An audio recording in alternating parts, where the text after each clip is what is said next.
بسم اللہ الرحمن الرحیم۔ السلام علیکم، آپ دیکھ رہے ہیں الف نیوز اور میں ہوں آپ کے ساتھ ماجد علی۔ شامل کرتے ہیں آج کی ون لائن ہیڈ لائنز۔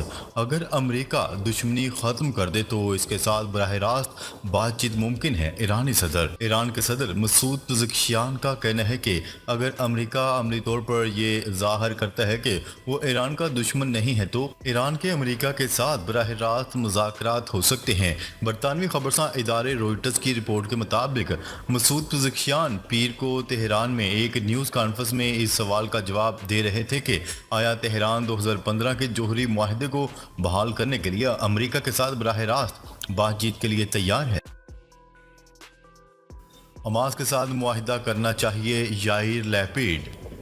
صہیونی حکومت کے اپوزیشن لیڈر یائر لیپیڈ امریکی قومی سلامتی کے مشیر جیک سیلون سے ملاقات کے بعد کہا کہ حکومت کو غزہ میں قیدیوں کے حوالے سے حماس کے ساتھ معاہدہ کرنا چاہیے۔ یائر لیپیڈ نے یہ بیان کرتے ہوئے کہا کہ غزہ میں صہیونی قیدی مزید انتظار نہیں کر سکتے ہیں۔ کہا کہ ہمیں قیدیوں کے بارے میں حماس کے ساتھ معاہدہ کرنا چاہیے۔ انہوں نے اس بات کا ذکر کرتے ہوئے کہا کہ قیدیوں کی واپسی تک صہیونی حکومت کی صورتحال میں کوئی بہتری نہیں آئے گی۔ یہ دعویٰ کیا کہ حماس معاہدے تک پہنچنے میں رکاوٹ ہے، لیکن اسرائیلی حکومت کو اس کے حصول کے لیے مزید کوششیں کرنا چاہیے۔ غزہ میں طویل جنگ کے لیے تیار ہیں حماس سربراہ یحییٰ سنوار۔ حماس کے سربراہ یحییٰ السنوار کا کہنا ہے کہ اسرائیل کے خلاف لڑائی جاری رکھنے کے لیے وسائل موجود ہیں۔ عالمی خبرساں ادارے AFP کی رپورٹ کے مطابق اسماعیل ہانیہ کے شہادت کے بعد سربراہ بننے والے یحییٰ سنوار نے یمنی حوثی اتحادیوں کو خط لکھا ہے، جس میں انہوں نے کہا کہ یہ طویل جنگ لڑنے کے لیے ہم نے خود کو تیار کر لیا ہے۔ یحییٰ السنوار نے اپنے خط میں خبردار کرتے ہوئے کہا کہ غزہ اور دیگر علاقوں بشمول لبنان اور عراق میں ایران حمایت یافتہ گروپس دشمن کے سیاسی عزم کو توڑ دیں گے۔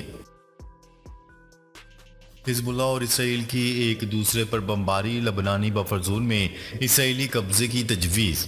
لبنان کی جنوبی سرحد پر حزب اللہ اور اسرائیل کے درمیان باہمی بمباری جاری ہے، جس کی اسرائیلی فوج کے شمالی علاقے کے کمانڈر نے جنوبی لبنان میں بفر زون پر قبضے کی سفارش کر دی۔ اسرائیلی فوج نے پیر کے روز اعلان کیا تھا کہ لبنان سے لانچ کیے گئے ڈرون کے گرنے کے بعد بلائی الجلیل کے علاقے میں آگ بھڑک اٹھی تھی، تاہم کوئی جانی نقصان نہیں ہوا۔ انہوں نے ایکس پلیٹ فارم پر ایک پوسٹ میں کہا کہ ایک مشتبہ فضائی ہدف کچھ دیر قبل لبنان کے علاقے سے گزرا اور بلائی الجلیل کے علاقے میں ایک کھلے علاقے میں گرا، تاہم اس سے کوئی جانی نقصان نہیں ہوا۔ غزہ میں جنگ بندی کے معاہدے تک پہنچنے کے لیے ہمیں کوئی جلدی نہیں، حماس نے دو ٹوک پیغام جاری کر دیا۔ حماس کے سینئر رہنما خالد مشعل نے کہا ہے کہ غزہ میں جاری جنگ کے خاتمے کے لیے وہ ثالث ممالک کے ساتھ مل کر کام کر رہے ہیں، مگر انہیں غزہ میں جنگ بندی معاہدے کے لیے کوئی جلدی نہیں۔ خالد مشعل کی طرف سے یہ بیان ایک ایسے وقت میں سامنے آیا ہے جب دوسری طرف حماس کے نئے سربراہ یحییٰ السنوار کا کہنا تھا کہ وہ غزہ میں طویل جنگ کے لیے تیار ہیں۔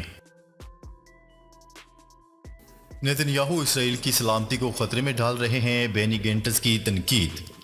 اسرائیلی حکومت اور اسرائیلی وزیر دفاع کے درمیان اختلافات کی خبریں سامنے آنے کے بعد اسرائیلی جنگی کونسل کے سابق رکن بینی گینٹس اور حکومت کے درمیان اختلافات بھی منظر عام پر آ رہے ہیں، اور ایک بار پھر انہوں نے اسرائیلی وزیر اعظم نیتن یاہو کو تنقید کا نشانہ بنایا ہے۔ انہوں نے اپنے ایک بیان میں کہا کہ نیتن یاہو جو کچھ کر رہے ہیں اس سے ملک کی سلامتی کو خطرہ لاحق ہے، اس بات پر زور دیتے ہوئے کہ اسرائیل کی تاریخ میں کبھی کسی وزیر اعظم نے ایسا نہیں کیا۔ العربیہ الحدیث کے نمائندوں کے مطابق انہوں نے وزیر اعظم کے اقدامات کو لاپرواہی اور خطرناک قرار دے دیا۔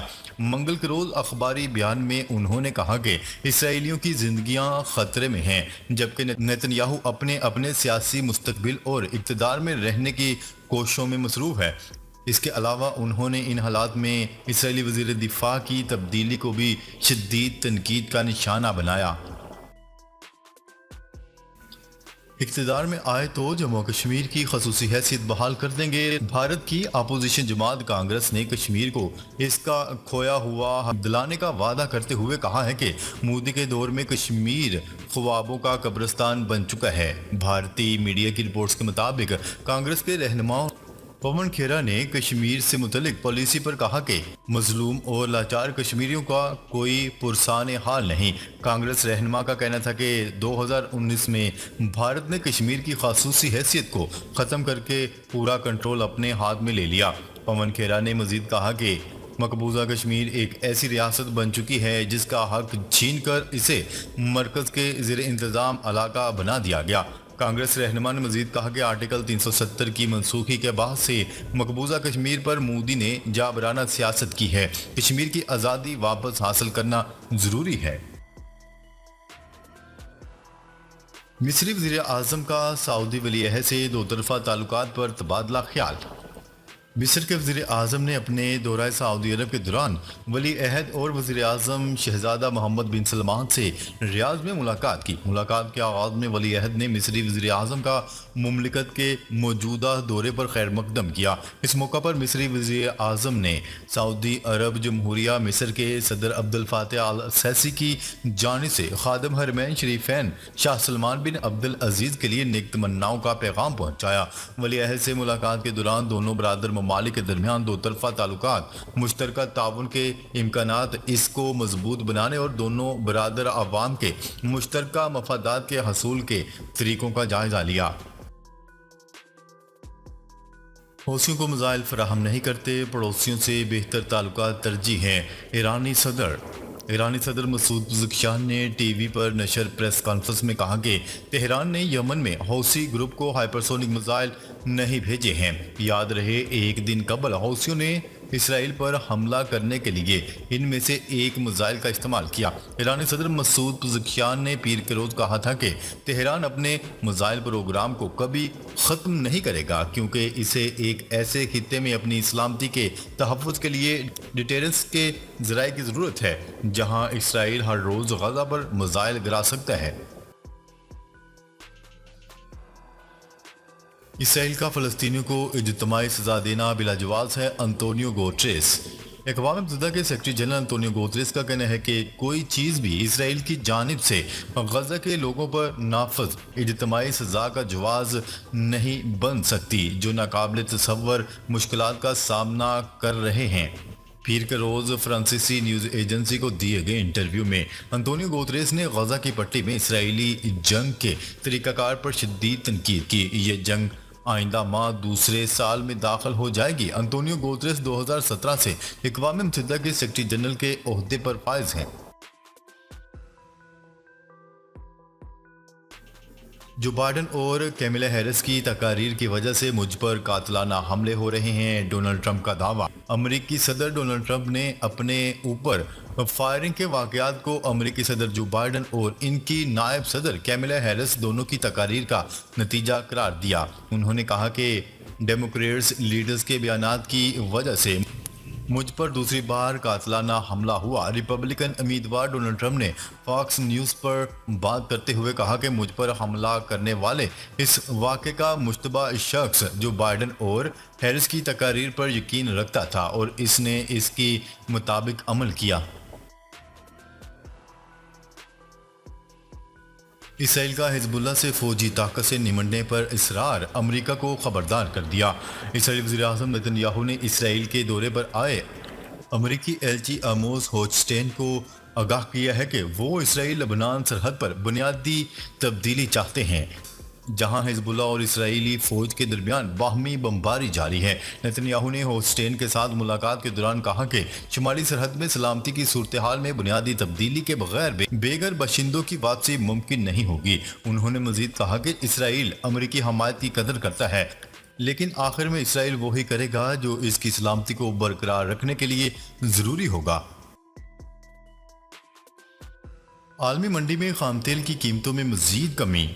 عالمی منڈی میں خام تیل کی قیمتیں مزید کم ہو گئیں۔ منگل کو چین میں کمزور طلب کے خدشات کے باعث عالمی منڈی میں خام تیل کی قیمتوں میں کمی ریکارڈ کی گئی۔ نومبر کے لیے بیرینٹ کروڈ کے معاہدے 48 سینٹ 0.66% کی کمی کے ساتھ 72.27 ڈالر فی بیرل ہوئے، جبکہ اکتوبر کے لیے امریکی خام تیل کی قیمت 0.53% کم ہو گئی۔ امریکی خام تیل کی قیمت 37 سینٹ کمی کے ساتھ 69.72 ڈالر فی بیرل رہی۔ پی ٹی آئی کا لاہور میں 21 ستمبر کو جلسے کی اجازت کے لیے لاہور ہائی کورٹ سے رجوع۔ عدالت میں درخواست عالیہ حمزہ اور امتیاز محمود شیخ کی طرف سے دائر کی گئی ہے۔ درخواست میں ڈپٹی کمشنر لاہور، پنجاب حکومت اور دیگر متعلقہ اداروں کو فریق بنایا گیا ہے۔ درخواست میں کہا گیا ہے کہ مولانا فضل الرحمان نے مینار پاکستان پر جلسہ کیا تھا، جبکہ پی ٹی آئی کو جلسے کی اجازت نہیں دی جا رہی، جو کہ غیر آئینی ہے اور بنیادی حقوق کی خلاف ورزی کے مترادف ہے۔ بھارت نے ایشین ہاکی چیمپئن ٹرافی جیت لی۔ بھارت نے فائنل میں چین کو 1-0 سے شکست دے دی۔ بھارت کی جانب سے جگراج سنگھ نے واحد گول اسکور کیا۔